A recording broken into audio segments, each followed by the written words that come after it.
Hey there, Internet. Welcome once again to Capable Kirk's House of, say it with me, crap. That's right. So why do we have a house of crap? Well, it's because we like old things. And old things take maintenance. You know, new things you just throw away. But old things you have to work on every once in a while. So the thing we're working on today is this thing. This is a 1989 Navien 30P. What's the P stand for? Nobody knows. So let's talk about this. Today we're going to work on the air conditioner because, you know, it's 88 degrees out, and wouldn't you just love to be on top of a big silver reflective surface on a hot day? You betcha. No, we're about to go camping for a week, and I want to make an improvement to the air conditioner. So that is our project for today. So let me explain what I'm doing. So we're going to be installing this guy, the SoftStartRV by Network RV. So the biggest current draw on your old air conditioner is when the compressor first comes on. It can draw a heck of a lot of current.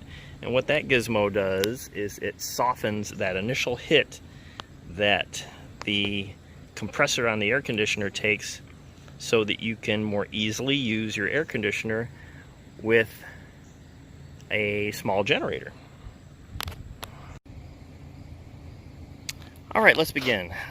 We are going to undo the 4 bolts that hold this cover on, and then we're just going to go through the step-by-step instructions that I got from the manufacturer. Now, these guys are great because the 30-year-old air conditioner that I have was not on their website. The exact wiring diagram that I had was not there, so I sent them a quick message, and within half an hour they had sent me an email, a text, and a phone call with these instructions. So I call that great customer service. So a shout out to those folks. And again, as I always like to say, these people have provided me with no free stuff. I am not being paid for them. There is no promotional consideration. I purchased these parts with my own money, and I am only doing this video in a totally unbiased fashion to pass on things that I think are of value. All right, needless to say, we turned off all of the power to this unit before we got up here on the roof. Just thought I'd make an extra note of that. We're going to take off these covers to get to the electric parts of this air conditioner, and then we will move on to the next step. On a side note, do you have one of these little magnetic parts bowls? Because you should, because we're on a curved surface, and we're, you know, 10 feet up in the air, 12 feet up in the air, whatever it is, and if you dropped one of those little acorn nuts, you think you're going to find one real easy to replace it? No, you're not. So, cheap insurance. Plus, we're going to have about, I don't know, 30 screws in that thing by the time we're done. And another helpful note, you know, when you're on the roof of your Navien, or I suppose any other riveted aluminum trailer, I think there's a couple other companies that made riveted aluminum trailers other than Navien. Always bring a piece of board up with you like this so you spread your weight across the joists in the roof and you're not kneeling directly on the nice soft aluminum roof panels, because you'll put a dent in them and then that dent becomes a pocket for water, which water is your enemy. So just another tip. So here we are, the cover's all off. What you might want to do while you're in here is give everything a good cleaning, pull out those yellow plugs that are in the motor and get your motor oiled, clean your condenser. I did all these things a couple weeks ago when I was up here, so I don't have to do them now, but as long as you're up here, why not get all your air conditioner maintenance completed? So it's all wired in according to the instructions that they texted and emailed me, the ones that are specific to the Super Mach that's in that trailer. Super simple to do, super simple to do. I just went ahead and went by the step-by-step instructions that they sent me, and it's working absolutely fine. I let it run on fan like they tell you to do, and then I let it run for, once I got the cowling back on, I let it run for 10 minutes.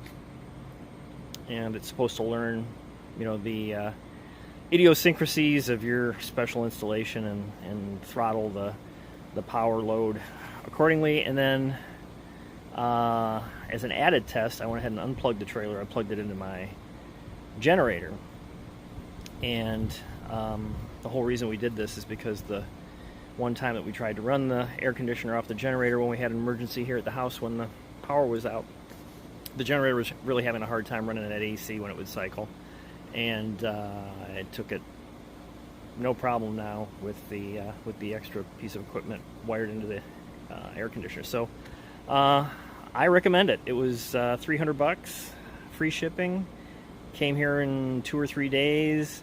Like I said, excellent, exemplary customer service.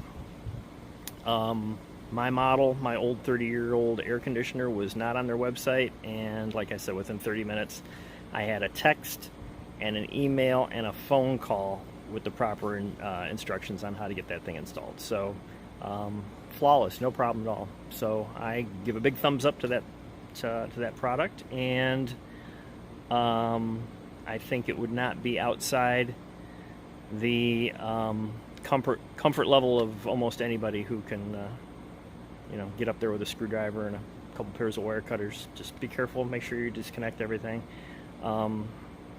Make sure you clean all your connections when you connect the new stuff in.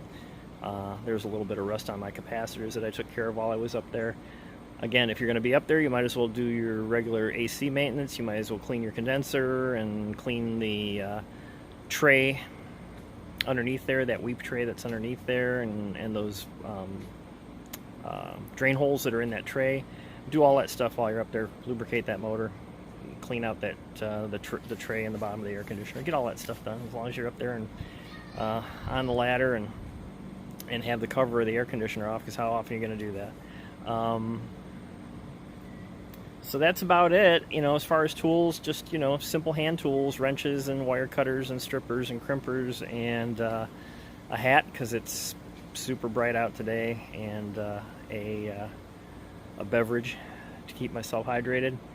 I could have done it probably in a little over an hour if I hadn't been filming it and taking my time and being extra careful. And I also, just to keep the wiring clean, I drilled an extra hole for the wires from the unit to go through instead of trying to fish them through the existing collar.